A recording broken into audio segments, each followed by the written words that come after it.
علامات کبریٰ کا ذکر، بڑی علامتیں جو کہ بالکل خرق عادت کے انداز میں ہوگی، جن کا معاملہ جو ہے وہ آپ کے ناپ تول میں نہیں آ سکتا، آپ کی کیمسٹری فزکس ان کا جو ہے وہ نہیں کر سکتی، ادراک ہوگا یہ قیامت کی۔ ان میں نمبر ایک کیا ہے؟ ایک بہت بڑا دھواں آئے گا، پوری دنیا کو لپیٹے گا۔ نمبر دو، دجال کا ظہور ہوگا، جو اپنی خدائی کا دعویٰ لے کر آئے گا اور بنوائے گا۔ اس کے ہاتھ میں ہو جائیں گے، قبضے میں ہو جائیں گے سارے ذرائع پیداوار کے۔ اس کی طرف پہلا قدم اٹھ چکا ہو، ٹرپس کے نام سے معاہدہ ہو چکا ہے۔ کوئی ملک اپنا بیج پیدا نہیں کر سکتا ہو، یہ بیج ہم نے ڈیولپ کیے ہیں۔ ان کے ڈیولپمنٹ سے پہلے تم ایک ایکڑ سے کتنی گندم لیتے تھے، آج کتنی لے رہے ہو؟ کس بنا پر؟ جینیٹکس کا جو کام ہم نے کیا ہے اس کی بنا پر ہو رہا۔ ہاں تو ہمارا حق ہے، اس کی رائلٹی ہمارے پاس آنی چاہیے۔ لہذا صرف ان اداروں سے، ملٹی نیشنل سے خریدا جائے گا بیج، اور بیج بھی وہ دیں گے وہ کہ جس سے جو فصل اگے گی وہ بیج نہیں لا سکتی، وہ بیج کا کام نہیں کر سکتی۔ جیسے آپ کو معلوم ہے کہ آپ کے ہاں جو گوشت کھایا جاتا ہے مرغے کا، تو مرغا وہ جو ہے اس میں، مرغا ہو یا مرغی ہو، اس کے اندر کوئی وہ کیفیت ہی نہیں ہے۔ ان کے انڈے جو ہے ان سے آپ بچے حاصل نہیں کر سکتے، ہے تو انڈا، دیکھنے کو تو انڈا ہے، لیکن وہ بنڈا جو ہے اس سے بچہ تو نہیں حاصل کر سکتے۔ ایسے ہی وہ گندم کا بیج دیں گے، نظر آئے گی گندم، لیکن اس کے اندر وہ صلاحیت نہیں ہے کہ اس سے جو فصل اگے گی اس کا نتیجہ جو ہے وہ بھی آپ لے سکیں۔ یہ ہونا ہے، اللہ جانے، قدم اٹھ رہے ہیں ادھر۔ پھر یہ ہے کہ دابۃ الارض، زمین سے ایک حیوان نمودار ہوگا، زمین شق ہوگی۔ ابھی میں کہہ رہا ہوں خرق عادت ہے، یہ چیزیں وہ نہیں ہیں جو ہماری کسی حساب کتاب میں جو باتیں پہلے آئی ہیں وہ تو حساب کتاب میں آ رہی ہیں، ساری سمجھ میں آ رہی ہیں، ساری چیزیں مشاہدہ ان کا ہو رہا ہے۔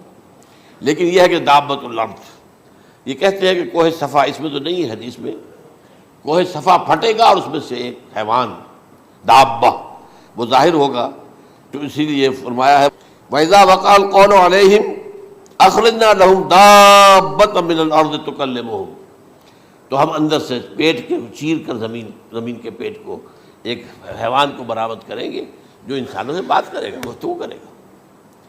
نمبر 4، طلوع الشمس من المغرب، یہ بھی خرق عادت، سورج تو طلوع ہوتا ہے مشرق سے، غروب ہوتا ہے مغرب میں، لیکن اس وقت معاملہ الٹا ہو جائے، یعنی جو کائنات کے اندر جو گڑبڑ ہوگی کچھ سمجھ میں بات آتی ہے کہ یہ معاملہ جو ہے یہ تو اس پورے سولر سسٹم کو اگر بدل دیتے ہیں تو مشرق مغرب ہو جانا، مغرب مشرق ہو جانا، یہ سمجھ میں آنے والی بات ہے۔ اس کے بعد ہے عیسیٰ ابن مریم کا نزول، جس کے بارے میں آج میں نے گفتگو کی ہے تفصیل سے۔ یہ نزول ہونا ہے، یہ علامات قیامت میں سے حضور نے بیان فرمایا ہے، اور قرآن مجید کی جو اصطلاحات ہیں اس کے حوالے سے میں نص قطعی جو ہے وہ میں آپ کے سامنے رکھ چکا ہوں۔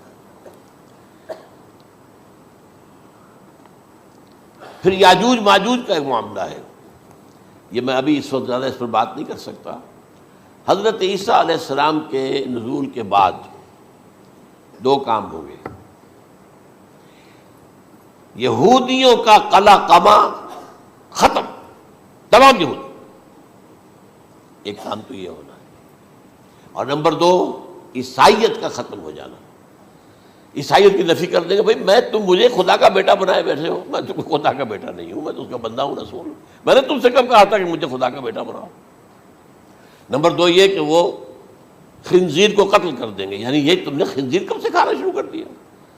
میں تو تم کو نکاح اجازت دے کر گیا تھا، یہ تو شریعت موسوی میں حرام تھا، اور میں کہہ کر گیا تھا کہ یہی شریعت تم پر لاگو رہے گی، ہاؤ کم تم نے کیسے یہ؟ آج بھی بہت سے رومن کیتھولکس جو ہے وہ سور نہیں کھاتے، وہ اس میں ہے ان کے اندر کچھ نہ کچھ بعض جو ہے جو حضرت عیسیٰ کی تعلیمات کا کچھ اثر ان کے ہاں ہے۔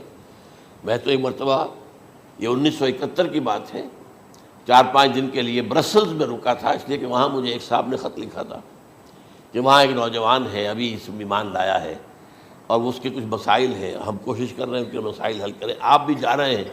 میں انگلینڈ جا رہا تھا تو واپسی پر آپ ان کے یہاں چند دن ٹھہرے، میں حیران ہوا، ویسے اس نے مجھے اپنے گھر ٹھہرایا نہیں، اس لیے کہ ماں باپ تو اس کے کرسچن تھے، اور پولیس کا چیف آفیسر اس کا باپ تھا، چیف آف پولیس فورس۔ اس نے مجھ سے ایک دن کھانے پہ بلایا، میں ہوٹل میں ٹھہرایا مجھے، اس نے کہا آپ اطمینان سے یہاں کھانا کھائیں، اس گھر میں نہ آج تک کوئی شراب کی بوند آئی ہے اور نہ ہی کوئی بوٹی آئی ہے سور کی. Roman Catholics. اب اکلوتا بیٹا تھا یہ عبدالعزیز، اس نے بعد میں نام رکھا، وان کینٹر اس کا نام تھا جو کہ اوریجنل تھا. پھر اس نے نام رکھا عبدالعزیز وان کینٹر، پرانا نام بھی بحال رکھا. نہایت نیک، نہایت خوبصورت. 28 سال کی عمر تھی اور اس وقت میں نے دیکھا تھا کہ اس کی فقہی معلومات جو ہے میری معلومات سے 10 گنا زیادہ. اس کی وجہ کیا ہے؟ وہ گیا تھا موراکو میں ایز اے ٹیچر ملازمت کرنے، پیسہ کمانے. وہاں وہ مسلمانوں سے اس کا ہوا رفع ضبط ہوا، اسلام کی تعلیمات سامنے آئی، اسلام لے آیا. اب اکلوتا بیٹا ہے. اب ماں باپ جو ہے کرسچن کیتھولکس. جب وہاں سے واپس آیا تو پھر کہتے ہیں کہ ہمارے درمیان ایک معاہدہ ہے، وی آر لیونگ ٹوگیدر، لیکن یہ معاہدہ ہے ہم مذہب پہ بات نہیں کریں گے، بس باقی جو بھی ہے وہ ساتھ رہ رہے ہیں. لیکن میں حیران ہوا، مجھے معلوم نہیں تھا. اچھا اس کے بعد اس نے جب اسلام کا فیصلہ کیا تو اس کے سامنے سوال آیا کون سی فقہ اختیار کروں. تو اس نے بڑی جو ہے تھورو اسٹڈی کی ہے تمام فقہوں کی، کمپیریٹو اسٹڈی. ان کو کرنے کے بعد پھر فائنل فیصلہ اس کا یہ تھا کہ حنبلی فقہ میں اختیار کروں. چاروں فقہوں میں سب سے لیٹسٹ حنبلی ہے، یعنی حنفی نمبر 1، پھر مالکی نمبر 2، پھر اس کے بعد شافعی نمبر 3، پھر یہ امام احمد ابن حنبل ہے.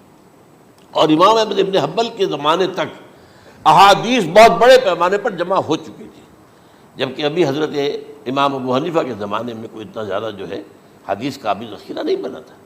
اسی پر تو لوگ حیران ہوتے ہیں کہ زیادہ حدیث امام ابو حنیفہ کے علم میں نہیں تھی، لیکن مجال ہے کہ ان کا کوئی فتویٰ جو ہے کتاب و حدیث کے، کتاب اور سنت کے خلاف ہو.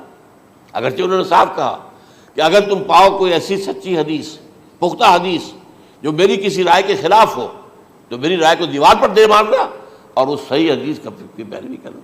لیکن ویسے اس کے بعد یہ کمال یہ ہے کہ بہت ہی کوئی شاذ معاملہ ہے کہ جس میں ان کا کوئی فتویٰ وہ کتاب و سنت کے منافی ہو یا سنت کے منافی ہو. کتاب پہ تو سوال پیدا نہیں ہوتا، کتاب تو ساری ان کے سامنے موجود تھی. اس کے بعد یہ ہے کہ یاجوج ماجوج، اصل میں بتا رہا تھا آپ کو کہ جب عیسائیت بھی ختم ہو گئی، یہود ویسے ختم ہو گئے، استیصال ہو گیا، جڑ کٹ گئی. اب عیسائیت گویا کہ اسلام میں ضم ہو گئی. عیسائیت بہتری سے مذہب ختم، یہودی خود ختم. اب یہ طاقت کتنی ہو جائے گی؟ تقریباً 2/3 دنیا آ گئی. تمام اب عیسائی 2 ارب کے قریب ہیں، 1 ارب 90 کروڑ ہوں گے، یا مسلمان بھی 1 کروڑ 50-60 لاکھ ہیں. دونوں کو جوڑ لیجیے کتنے ہو گئے؟ 6 ارب کل آبادی ہے. لیکن اس کے بعد آتا ہے یاجوج ماجوج کا خروج. یہ یاجوج ماجوج میرے نزدیک چائنا اور رشیا ہے. ان کی مجموعی طاقت اتنی ہوگی اور یہ اس طرح آئیں گے ہر اونچائی پر سے اترتے ہوئے، پھسلتے ہوئے. جیسے 1962 میں جب وار ہوئی تھی بٹوین چائنا اینڈ انڈیا 1962 میں، تو وہ اس وقت کا نقشہ مجھے آج بھی اخبارات میں پڑھتا تھا تو یاد، waves after waves of Chinese soldiers were coming down the slopes of Himalayas. یہ تو وہ ہے نا جن کی تعداد کا کوئی حساب نہیں ہے. اور رشیا اور یہ مل کر جو ہے، میرا اندازہ یہ ہے کہ جب پہلے ملحمۃ العظمیٰ ہوگی وہ عیسائیوں اور مسلمانوں کے درمیان، اس وقت یہ دونوں پاورز نیوٹرل رہے گی. لیکن غالباً یہ بات طے کر لیں گی کہ ویپنز آف ورلڈ جو ہے ماس ڈسٹرکشن، یہ استعمال مت کرنا. اگر یہ ویپنز آف ماس ڈسٹرکشن استعمال کرو گے تو ہم میدان میں آ جائیں گے. اس میں وہ جنگ جب ہو چکے گی، پھر حضرت عیسیٰ کو فتح حاصل ہو جائے گی، اور پھر یہ کہ یہودیت ختم ہو جائے گی، عیسائیت بطور مذہب ختم ہو کر اسلام میں ضم ہو جائے گا. پھر وہ 40 برس کا عہد حکومت ہے حضرت عیسیٰ علیہ السلام. لیکن جب یہ فتح ہو جائے گی ان پر، اب یاجوج ماجوج آئیں گے اور اتنی تعداد میں آئیں گے کہ بحیرہ طبریہ جو ہے اس کا سارا پانی پی جائیں گے. یہ تو اگر آپ کو کبھی اندازہ ہو یا کوئی آپ جانیں ان لوگوں کو جو ان چینیوں سے واقف ہیں، وہ کہتے ہیں زمین پر ہلتی ہوئی کوئی چیزوں سے وہ چھوڑی چھوڑ کے کھا جائیں گے. جہاں وہ جاتے ہیں ایز اے لیبرر، وہاں کے جو سارے کتے ہیں ختم، ساری بلیاں ختم، ہر شے، وہ جو سانپ کھاتے ہیں، ہر چیز کھاتے ہیں. اور یہ تمام ایسٹرن کنٹریز کے اندر ہوتا ہے، بڑی ڈیلیشیس ڈشز ہیں یہ، سانپ وغیرہ وغیرہ، اور یہ جس طرح کھا جائے، پانی پیا ایک قطرہ نہیں رہے گا اس پر. تو پھر جو ہے اللہ تعالیٰ اس وقت جو ہے اس میں ایک ایسی بیماری پیدا کرے گا کہ یہ سب مر جائیں. یہ معجزے سے ہوگا، یعنی ان کے اوپر فتح جو ہے وہ عام لڑائی کے ذریعے سے نہیں ہوگی، بلکہ اس کے اوپر فتح جو ہوگی وہ اللہ تعالیٰ سے بوجھ، ایک بیماری پیدا ہوگی سب مر جائیں گے. اور اس کے بعد اللہ تعالیٰ ایسے پرندے بھیجے گا بڑی لمبی لمبی گردنوں والے، وہ ان سب کو کھا جائیں گے. جیسے ہمارے ہاں گدھ ہوتے ہیں وہ ان کو صاف کر دیں گے. ورنہ تو یہ ہے کہ پوری دنیا کے اندر جو بدبو اور جو پیدا ہوتا معاملہ اس سے، تو اس نوع انسانی کی بقا ممکن نہیں تھی. ان کے خاتمے کے بعد پھر یہ ہوگا کہ حکومت اسلامی جو ہے پوری دنیا میں حضرت مسیح علیہ السلام کی ہوگی. 45 برس وہ رہیں گے، اسی میں وہ کہلن بھی آ جائے گا، وہ فی المہد و کہلن جو میں نے شروع میں بیان کیا تھا. اسی میں پھر یہ ہے کہ وہ شادی بھی کریں گے، ان کی اولاد بھی ہوگی، اور پھر ان کا انتقال ہوگا تو حضرت حضور صلی اللہ علیہ وسلم کے حجرے میں، وہیں پر جہاں حضور اور ابو بکر اور عمر رضی اللہ تعالیٰ عنہم دفن ہیں، وہیں پہ ان کو دفن کیا جائے گا. اور قیامت کے دن حضور فرماتے ہیں کہ میں اور یہ تینوں ساتھ نکلیں گے. تو یہ ہے والات و واقعات. بہرحال اس میں یہ ہے کہ یہ نوٹ کر لیجئے کہ جہاں تک ہمارے ہاں آج کل کا معاملہ ہے، میرے نزدیک میں یہ کہنے پر مجبور ہوں، جو رفع و نزول مسیح کو نہیں مانتا وہ کم سے کم منکر حدیث ضرور ہے. میں اس سے کم کا فتویٰ نہیں دے سکتا.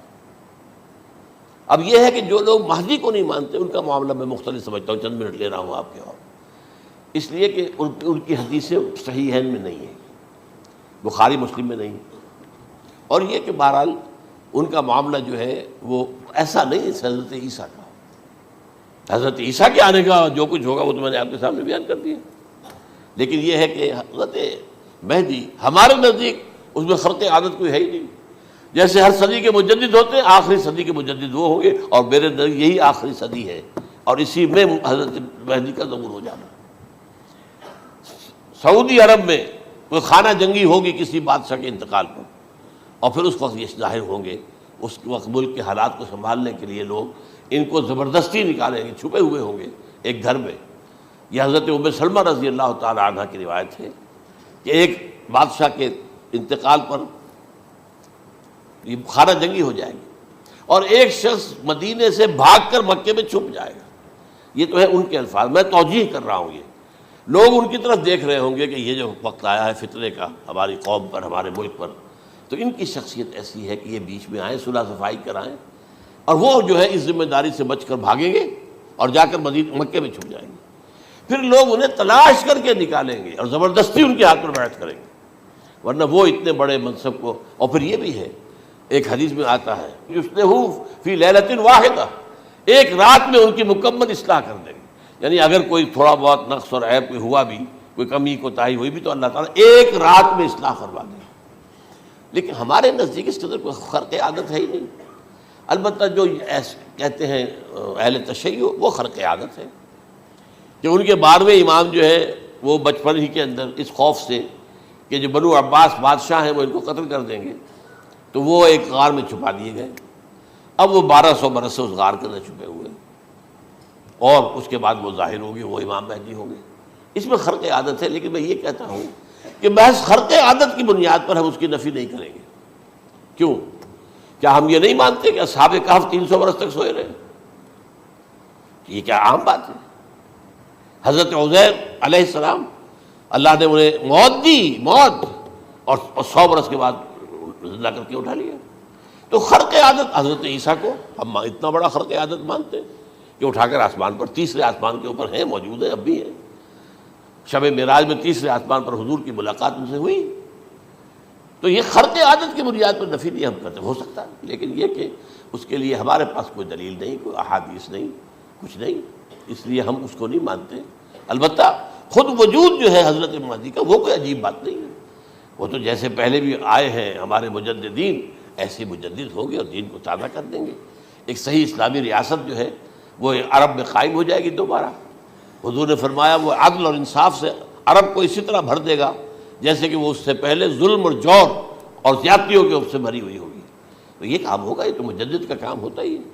اس حوالے سے لیکن بہرحال میں نے پھر بھی کہا کہ اگر احادیث کی کمزوری کی وجہ سے کہ صحیح عین میں نہیں ہے، اگر کوئی شخص انکار کرے تو مجھے کوئی اعتراض نہیں ہے، ٹھیک ہے، لیکن جو حضرت عیسیٰ کے نفع سماوی اور حضرت عیسیٰ کے نزول کا انکار کرتا ہے وہ کم سے کم، میں انہیں اور آگے کوئی فتویٰ نہیں دیتا کہ وہ کافر ہو گئے یا یہ ہو گیا یا وہ ہو گیا، لیکن منکر حدیث کے لائن میں تو وہ لازماً کھڑے ہو گئے۔